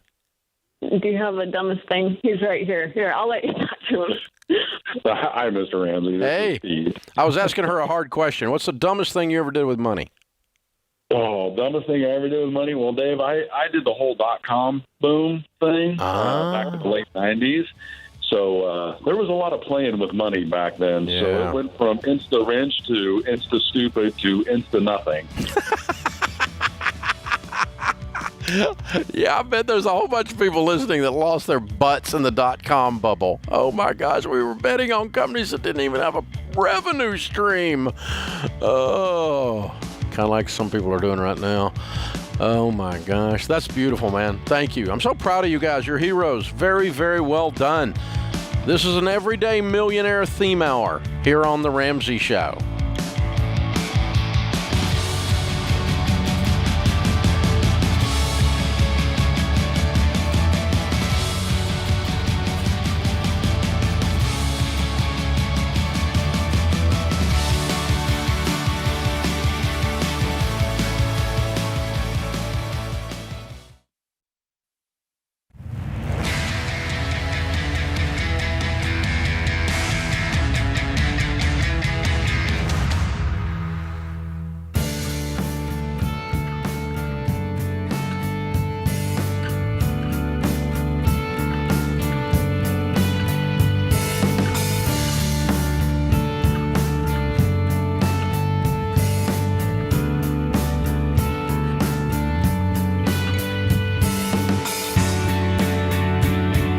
Our scripture of the day, John 3:27. John answered and said, "A man can receive nothing except it be given him from heaven."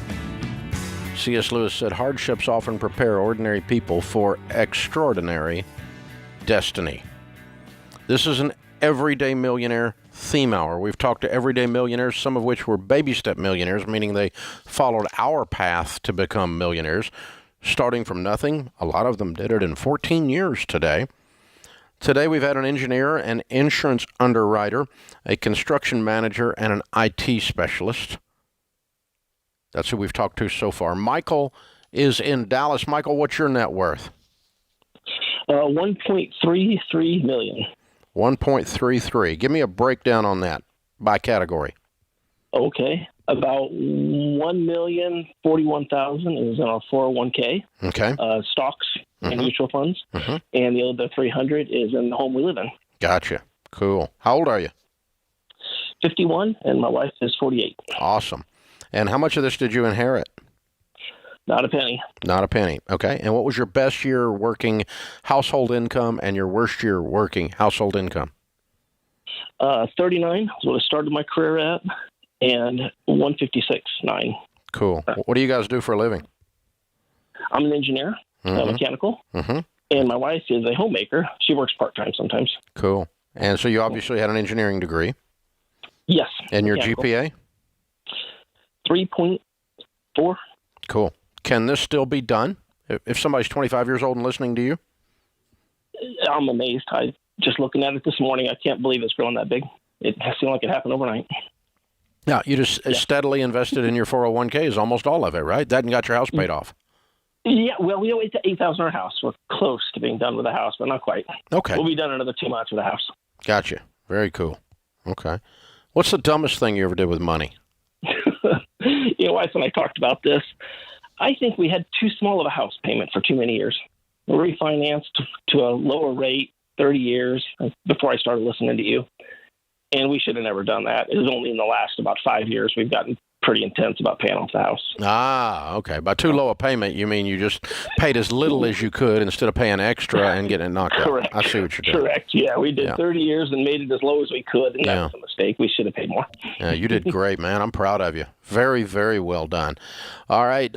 Janie and John are with us from Cincinnati. Hi, guys. What's your net worth? Hello, Dave. It's 1.2. Good for you. And give me a little breakdown by category on that.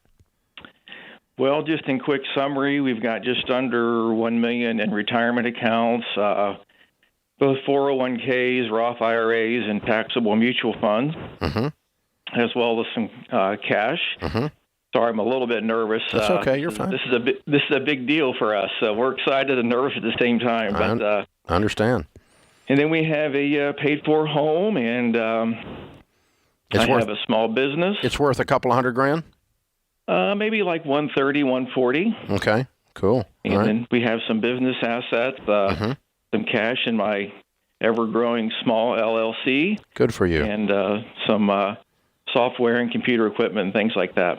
Okay, cool. How old are you guys? Janie? I just turned 50 this year. Last year, December. And I'm 55. Good for you guys. And how much of this 1.2 did you guys inherit? Not a penny. Zero. Zero, okay. It's been blood, sweat, and FTU tears. Oh, I love it. And what was your best year of how? What was your best year? More than we care to admit. You've been in our life for a decade now, almost on a daily basis. So it's been fun. Well, I'm honored. So, what was your best household year income and your worst household year income since you've been working?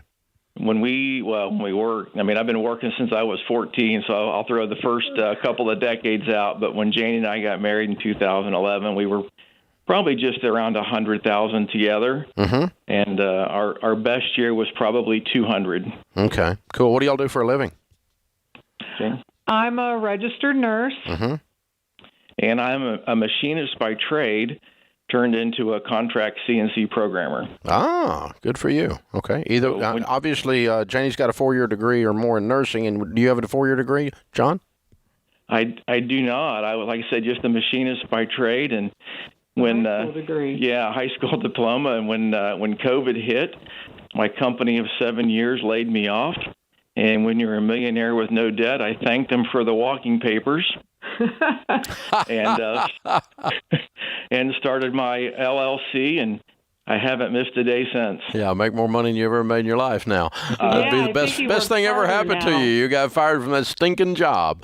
I got fired from my job, and I thanked them, and the HR lady, when I thanked them, she had this silence on the other end of the phone. I said, "You just made this life dream a lot easier, so thank you very much, and best of luck to you." Wow, way to go. You're a nice guy. I love it.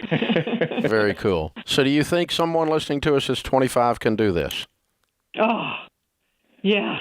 Golly. In fact, on that note, we've, entered the Give Like No One Else and came across fulfilling the idea through your curriculum opportunities.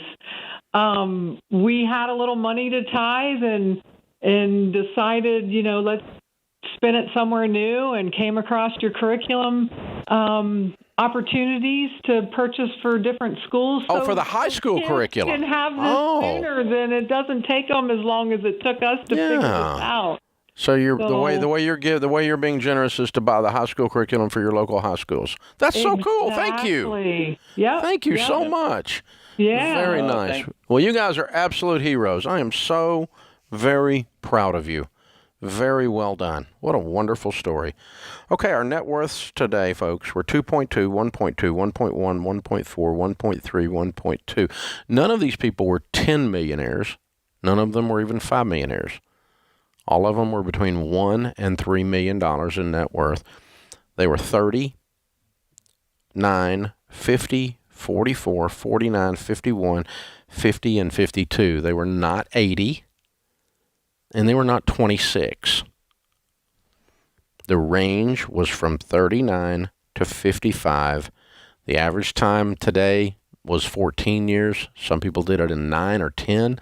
Some people did it in 17. There was a lot of people woke up in their 30s, and by the time they were 50, they were millionaires because they applied the baby steps that we teach. Now, that's not to say the baby steps are the only way to get there, but they're baby steps millionaires. They started from nothing. Oh, by the way, the number of people that became a millionaire that called in today due to inheritance was precisely 0, which is statistically accurate as well, because our study found, as I've told you before, 93% of America's millionaires, according to the largest study, I'll say it over and over again so you can tell your friends who are stupid, 93% of America's millionaires, according to airtight research in the largest study of millionaires ever done in North America, are not millionaires because of inherited money. Why is that such an important statistic? Because the lefties are lying to you and saying that the only way to become a millionaire is because rich people have all the money hoarded and you can't have any. And that is a lie. That is a lie. The data says it's a lie. It's not a philosophical, moral thing. It's a data thing. It simply isn't true. Why does that matter? Because I don't want you to have your hope stolen by lies that are politically motivated. Your hope of building wealth and prosperity in this country today, if you take control of your freaking life, is real. It's real. It's real. It's how it's done most often. This is the message of this whole everyday baby steps millionaire movement. They're everywhere, people. They're all around you. I see rich people. I love it. Oh, what a great hour. That puts this hour of the Ramsey Show in the books. We'll be back with you before you know it. In the meantime, remember, there's ultimately only one way to financial peace, and that's to walk daily with the Prince of Peace, Christ Jesus.